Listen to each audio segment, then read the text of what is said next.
नमस्कार आदाब, आप देख रहे हैं ऑन रिकॉर्ड मेरा भाईंदर। कोरोना काल में सबसे ज्यादा लूटमार करने वाले बदनाम अस्पताल फैमिली केयर के नए नए किस्से सामने आते जा रहे हैं। अभी हाल ही में मीरा भाईंदर महानगर पालिका ने फैमिली केयर अस्पताल पर 25,000 रुपए का जुर्माना ठोका है, इसलिए कि फैमिली केयर अस्पताल सेग्रीगेशन नहीं करता है, यानी सूखा कचरा और गीला कचरा दोनों को अलग-अलग करके महापालिका को नहीं सौंपता है, दोनों को इकट्ठा करके ही वो दे दिया करता था, जिसके चलते मनपा ने उसके ऊपर ये दंडात्मक कार्रवाई की है। आज फैमिली केयर हॉस्पिटल को भी पेनल्टी मारे। ऐसे अलग-अलग इस्टेब्लिशमेंट से स्थापना है, जहाँ सेग्रीगेशन नहीं होता वहाँ कार्रवाई चालू रहती है। हाल ही में हमें एक नया मामला नज़र आ रहा है कि एक डिस्ट्रीब्यूटर है, उस डिस्ट्रीब्यूटर को मीरा भाईंदर शहर में चप्पलें घिसते हुए काफ़ी अरसा बीत चुका है। वो अपने पैसों के लिए चक्कर काट रहा है फैमिली केयर अस्पताल में, इधर-उधर जा रहा है, लेकिन फैमिली केयर अस्पताल ने उसको अब तक कोई सुनवाई नहीं की है और जिसकी वजह से उसके ऊपर लाखों का कर्जा भी आ चुका है। वही डिस्ट्रीब्यूटर हमारे साथ में है, हम उनसे समझने की कोशिश करते हैं कि फैमिली केयर अस्पताल में उनका क्या मामला है, क्यों वो इतने चक्कर काट रहे हैं और फैमिली केयर अस्पताल ने उनके साथ में किस तरह का फ्रॉड किया है, कैसी चीटिंग की है। जी सर, आप अपना हमें नाम बताइए और फैमिली केयर अस्पताल से आपका क्या लेना-देना है? आप क्या करते हैं? जी, मेरा नाम जो है नीतीश शर्मा है और फैमिली केयर हॉस्पिटल में हम लोग मेडिकल डिवाइसेस सप्लाई करते हैं, जो रेगुलरली जो एंजियोग्राफी, एंजियोप्लास्टी प्रोडक्ट्स उनको रेगुलरली यूज़ होता है।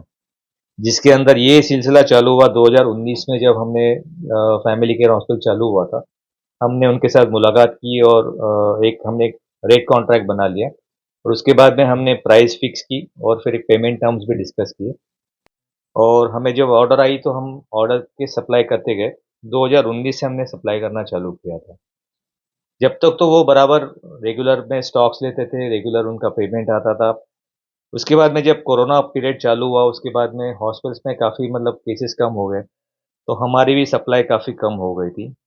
उसके बाद में हमें पता चला कि वहाँ पे केसेस कम हो रहे हैं, तो अकॉर्डिंगली हमने स्टॉक सप्लाई भी देना कम किया और जब से ये पेमेंट का उनका प्रॉब्लम चालू हो गया था।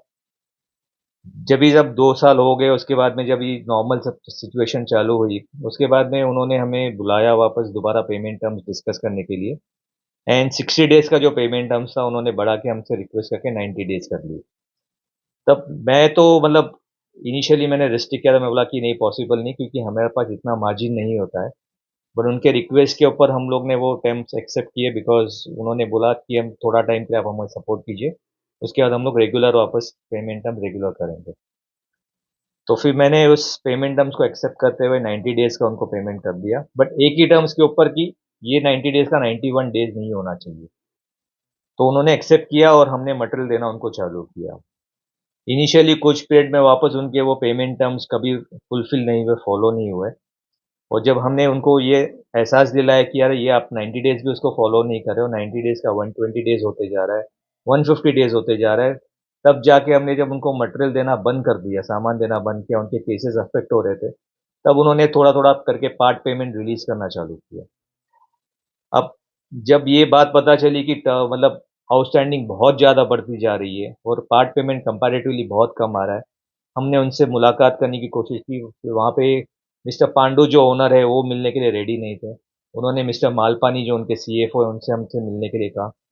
मिस्टर मालपानी के साथ में हमने मीटिंग्स की, उनको आउटस्टैंडिंग बताई, फिर उनको जो आउटस्टैंडिंग का ये जो पेपर्स है, ये हमने उनके उनके हिसाब से हमने उनको बना के दिया। ये उनका हमने बना के दिया। उसके बाद में उन्होंने उसके ऊपर लिख के दिया कि ये तारीख तक आपके पेमेंट्स आ जाएँगे, बट वो भी चीज़ें कभी फुलफिल नहीं हुई।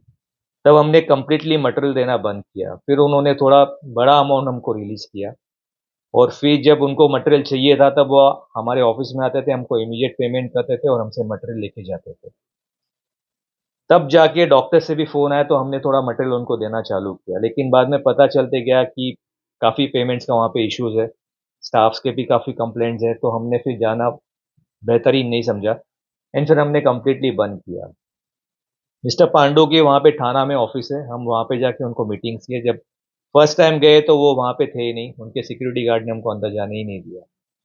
जब पता चला कि मिस्टर पांडु वहाँ पे हैं नहीं, फिर जब सेकंड टाइम हमने हॉस्पिटल में प्रेशराइज़ किया तब हमको उन्होंने अपॉइंटमेंट फिक्स करके दे दिया और फिर जब मीटिंग हो गई उसके बाद में उन्होंने बोला कि आपका ये पेमेंट का टर्म्स हम सॉर्ट आउट कर देंगे और आपको इमीडिएट पेमेंट मिल जाएगा। उसके बावजूद भी पेमेंट्स नहीं मिला और आज की तारीख में मेरी आउटस्टैंडिंग जो है 24 लाख के ऊपर हो गई है और आज तक 6 महीने हो गए, अक्टूबर से हमको कोई उन्होंने पेमेंट नहीं दिया। जब ज़्यादा प्रेशराइज़ किया तब 2 लाख 5 लाख का पेमेंट दिया। वो माइनस करके आज की तारीख में 24 लाख की हमारी आउटस्टैंडिंग है। मेरे साथ तो ये लिटरली फ्रॉड हुआ है ये, जबकि इतना उन्होंने रिक्वेस्ट किया उसके बाद भी हमने इंसानियत के नाते मटेरियल दिया वहाँ पे और उन्होंने उसका हमसे काफ़ी मतलब हद तक उन्होंने फ़ायदा उठाया हुआ है। मेरी एक ही रिक्वेस्ट है आप लोगों से कि मेरे साथ तो फ्रॉड हो गया है, मैं तो उनका शिकार बन चुका हूँ। आप लोग अगर आप ये सुन रहे हो, तो इसके आगे उस बंदे पे भरोसा मत रखिए। हॉस्पिटल में अगर आपके पेमेंट टर्म्स क्लियर है, तो आप मटेरियल दीजिए, अदरवाइज़ मटेरियल मत दीजिए। और पेशेंट के साथ भी वहाँ पे काफ़ी हद तक मतलब बेईमानी से वो पैसे ले रहे हैं। काफ़ी हद तक उनको डरा-धमका के भी पैसे लेते जा रहे हैं। तो ये कंप्लीटली फ्रॉड है। अगर मेरे पेमेंट टाइम पे नहीं आया, तो मैं उस पे एफआईआर करने वाला हूँ क्योंकि ये मेरे पे 420 गिरी की गई है। Thank you. सर ये मैं जानना चाहूँगा आपसे कि आप पिछले 6 महीने से पैसों के लिए वहाँ पर चक्कर काट रहे हैं, तो क्या आपको नहीं लगा कि पुलिस थाने में भी जाना चाहिए, वहाँ से आपको शायद इंसाफ मिल सके या उसके ऊपर एफआईआर करना चाहिए? देखो ऐसा है कि जब मेरी उनसे मुलाकात हुई थी, तब उन्होंने मेरे को जो एश्योरेंस दिया था कि पेमेंट हो जाएगा, तो मैंने एक इंसानियत के नाते उन पे भरोसा रखा और मटेरियल मैं देते गया। क्योंकि मैंने को लगा कि मतलब मेरे वजह से और उनकी वजह से पेशेंट क्यों वहाँ पे सफ़र होना चाहिए। तो मैंने उनकी मतलब एहसास रखते हुए कि यार पेमेंट आ जाएगा, मैंने एक भरोसे के नाते उनको पेमेंट दिया, मटेरियल दिया और उनकी तरफ से कभी पेमेंट मेरे को आया नहीं। बट आज बात इस हद तक पहुँच चुकी है कि वो बंदा जो है अभी मेरा फ़ोन भी नहीं उठा रहा है, ना कोई वहाँ पे कोई कॉम्पिटेंट पर्सन है जो पेमेंट की रिस्पॉन्सिबिलिटी ले या मेरे को एश्योरेंस दे कि आपका पेमेंट इतने टाइम पे हो जाएगा। अब जाके मेरे को एहसास हो रहा है कि यार ये चीटिंग हो रही है और मेरे साथ भी नहीं, मेरे जैसे बहुत लोगों के साथ हो रही है लेकिन कोई आगे नहीं आ रहा है, कोई हिम्मत नहीं बता रहा है क्योंकि हर किसी को वहाँ पे बिज़नेस करना है। लेकिन बिज़नेस तब होता है जब आप एक मटेरियल दो और एक पीरियड के बाद में आपको पेमेंट है, उसको बोलते हैं बिज़नेस टर्म्स। ये तो मतलब हमारे बलबूते पे वो बिज़नेस कर रहे हैं और पेशेंट से पेमेंट लेते जा रहे हैं। इन्होंने बाकायदा ये हॉस्पिटल का वेयरहाउस समझ के रखा हुआ है, जब चाहो तब ऑर्डर दे देंगे और पेमेंट नहीं देंगे ये। अ, हमको तो यहाँ तक भी जानकारी है कि कई बड़े-बड़े जो डॉक्टर वहाँ पर अपनी सेवा देते थे, उनका भी पगार नहीं मिला है, वहाँ का जो स्टाफ है उनको भी पगार नहीं मिला है। कई सारी वहाँ पर लापरवाहियाँ बरती जाती है, लूट-मार होती है। ये सब इतना जो उसका जो हौसला बढ़ा हुआ है, जो उसका जो मालिक है पांडु करके क्या लगता है आपको कि वो इतना हौसला उसके ऊपर वो उसका बढ़ा रहना और उसको जो एक राजनीतिक संरक्षण मिलना, ऐसा कहीं ये कारण तो नहीं है? देखो ये तो बात सही है कि वहाँ पे जो डॉक्टर्स ऑपरेट करते जा रहे हैं आज मतलब मैं किसी का नाम नहीं लूँगा बिकॉज़ ये अच्छा नहीं होगा प्रोफ़ेशनली। जब हम उनसे मिलते हैं तब उनका वही कहना है कि हमारी भी अभी तक जो पेमेंट टर्म्स हमारी बात हुई है वो भी अभी तक हमारी फुलफ़िल नहीं हुई। पिछले 3 महीने से डॉक्टर्स का भी पेमेंट नहीं हुआ है। जो हॉस्पिटल के स्टाफ है हमको जब अंदरूनी बातों से पता चली कि 1-1 महीना, 2-2 महीना उनकी सैलरी डिलेज़ होती जा रही है। अब ये जो होते जा रहा है जब हमने कोशिश की पता करने की तब पता चला कि जो ये पेशेंट से पैसा आ रहा है मेरे ख्याल से ये पूरा पैसा वहीं पे वो लोग ट्रांसफ़र कर रहे हैं, वहाँ पे यूज़ कर रहे हैं। जो हमारे पैसे के बलबूते के ऊपर वो अपनी नई-नई बिल्डिंग्स बना रहे हैं, नए-नए फ्लोर्स बना रहे हैं और ये पूरी लूट-मार मची हुई है अभी। आखिर में जाते-जाते क्या आप हमें बताना चाहेंगे कि आपका अगला कदम क्या होगा? और आपके तरह जो और भी जो अन्य डिस्ट्रीब्यूटर हैं मार्केट में, जो माल सप्लाई करते हैं, उनके लिए आप क्या कहेंगे? देखो मेरा तो एक ही कहना है कि मेरे सारे जितने भी डिस्ट्रीब्यूटर दोस्त लोग हैं, मैंने उनसे भी बात की, वो भी आगे आना चाहते हैं लेकिन एक डर के मारे वो आगे नहीं आना चाहते। तो मैंने सोचा कि चलो कोई बात नहीं, मैं आगे आऊँगा लेकिन इस नाइंसाफ़ी और ये जो ज़ुल्म होते जा रहा है हमारे खिलाफ़, उसको मैं आवाज़ उठाऊँगा, जो भी असर होगा मैं देखा जाऊँगा। और मुझे पूरा भरोसा है कि अगर मुझे न्याय नहीं मिला, तो मैं सीधा पुलिस स्टेशन जाऊँगा और एक एफआईआर कंप्लेंट कर दूँगा। वहाँ पे तो मेरे को इंसाफ़ ज़रूर मिलेगा।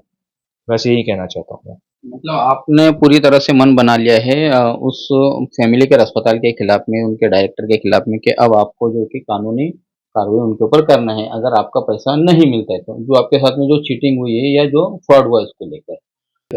यह है नीतीश शर्मा जिनकी बोरिवली में कीवी मेडिकल डिवाइसेस नाम की एक कंपनी है और इसी कंपनी के माध्यम से ये कंपनी से माल उठाते हैं, अपने कैश पैसा दे के माल उठाते हैं और अस्पतालों में ये लोग सामान देते हैं और अस्पताल कुछ शर्तों के बाद में इन्हें या कुछ दिनों के बाद में इन्हें पेमेंट देती है। लेकिन आज तो इनके जेब से पैसा चला जाता है। करीब 25 लाख के आसपास में फैमिली केयर अस्पताल ने इनका पैसा डुबाया है, इनके साथ में चीटिंग की है, इनके साथ में धोखाधड़ी की है, जिसके चलते अब ये मजबूर हो रहे हैं कि फैमिली केयर अस्पताल है उसके खिलाफ में पुलिस थाने का दरवाजा खटखटाया जाए, न्याय की गुहार लगाई जाए। हम ये भी आप सब दर्शकों को बताना चाहेंगे कि इस फैमिली केयर अस्पताल के जो संचालक हैं, उन्हें राजनीतिक संरक्षण प्राप्त है और उसी के चलते उनके इतने हौसले बड़े हैं कि उन पर किसी प्रकार की कोई कार्रवाई नहीं होती है, आमतौर पर यही दिखाई देता है। लेकिन इस वक़्त जो शिकायतकर्ता है, इस शिकायतकर्ता ने ठान लिया है कि भले ही उन्हें किसी भी तकलीफ़ों से, कितनी भी परेशानी से गुज़रना पड़े, लेकिन इस वक़्त वो इस फैमिली केयर अस्पताल के लोगों को छोड़ेंगे नहीं, उन्हें ज़रूर जेल की सलाखों के पीछे धकेलेंगे। इस पूरे मामले में जो भी नई अपडेट रहेगी हम आप तक का ज़रूर सुनाएँगे।